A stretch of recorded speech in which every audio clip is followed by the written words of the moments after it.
আসসালামু আলাইকুম আরহামতুল্লাহি ওবারাকাতুহু। আশা করি সকলে ভালো আছো আর দোয়া করি আল্লাহ পাক সকলকে সর্বদা ভালো রাখুক। আল্লাহ পাক সকলকে হায়াতে দারাজ করুক, রোগ শোক বালা মুসিবত থেকে হেফাজত করুক। সকলে বলি আল্লাহুম্মা আমিন। আজকের আমি আলোচনা করব কোন জান্নাতে কোন ব্যক্তিরা থাকবে, এই বিষয় আমি আজকে আলোচনা করব। আল্লাহ পাক রব্বুল আলামিনের 8টি জান্নাত রয়েছে। এই 8টি জান্নাতের ভিতরে কোন কোন মানুষ, কিরকম ধরনের মানুষ থাকবে, সেই বিষয়ে আজকে আলোচনা করব। তো দেরি না করে আমি আমার মূল বক্তব্য শুরু করছি। সকলে ধীরে স্থিরভাবে শ্রবণ করবে। জান্নাতুল ফেরদাউস, এই জান্নাতুল ফেরদাউসে যারা থাকবে তারা হচ্ছে সর্বোত্তম ইমানদার ও মুত্তাকি। তাদের জন্য এই জান্নাতুল ফেরদাউস।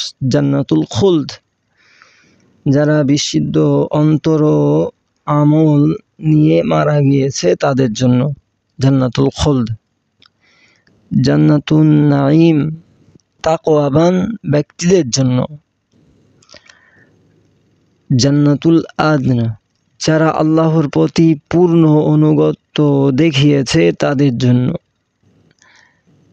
তারপর জান্নাতুল মাওয়া, আমলের পাল্লা ভারী ব্যক্তিদের জন্যই জান্নাতুল মাওয়া।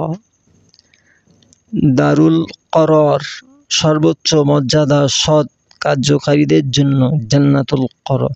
এই দারুল করার।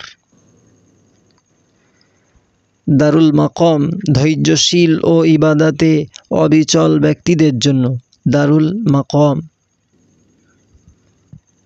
তারপর দারুস সালাম, শান্তিপ্রিয় ও সদাচার ব্যক্তিদের জন্য দারুস সালাম।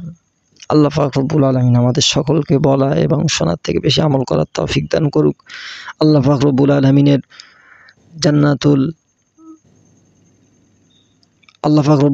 জান্নাত আমাদের নসিবে হয়ে যাক মরণের পরে। সকলে বলি আল্লাহুম্মা আমিন। যদি ভিডিওটা ভালো লেগে থাকে তাহলে একটা লাইক, কমেন্ট, শেয়ার করে দেবে। যারা আমার চ্যানেলে নতুন, চ্যানেলটা সাবস্ক্রাইব করে আমার পাশে থাকবে। সকলে ভালো থাকবে, সুস্থ থাকবে, এই বলে আমি আমার বক্তব্য ইতি করছি। আবার কথাবার্তা হবে ইনশাল্লাহ পরবর্তী একটা ভিডিওতে।